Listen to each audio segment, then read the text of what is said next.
Today marks the start of National Reconciliation Week and 6 months in power for the coalition government.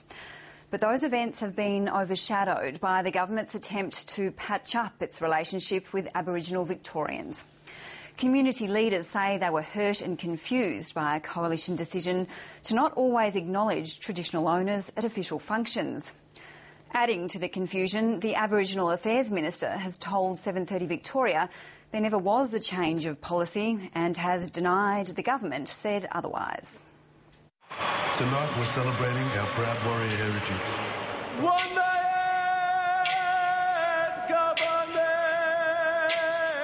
I would like to start by paying my respect to my father and our ancestors, indeed all elders and ancestors that have gone before us. This week, two of Australia's most influential institutions, the AFL and the National Gallery, celebrated the achievements of Aboriginal Australians.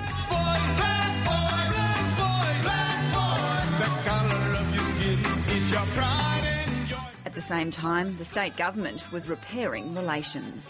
We will continue in good faith to do the traditional owner, to acknowledge the traditional owners of the land, and we'll continue to do that. I'm not sure where this information came from, only to say that it was a very distracting issue at a very important time in the Indigenous community, and it's not helpful.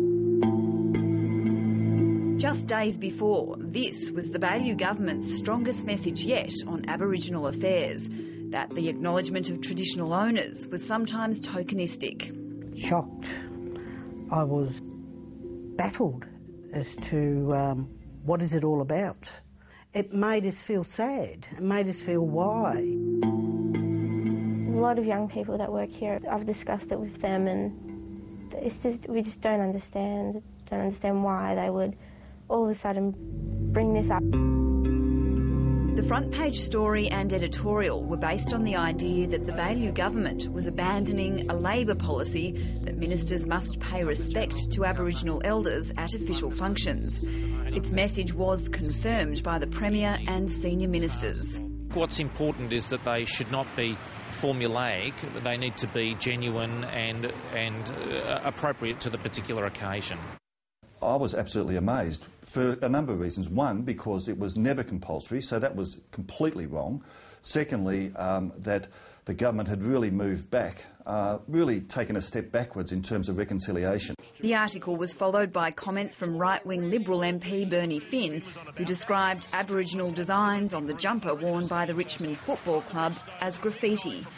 And in the Bendigo Advertiser, Nationals MP Damien Drum compared Aboriginal Victorians to other immigrants. Are you concerned of the signs emanating from this government on Aboriginal affairs? I am. Well, I wasn't until last week. We did have a good report.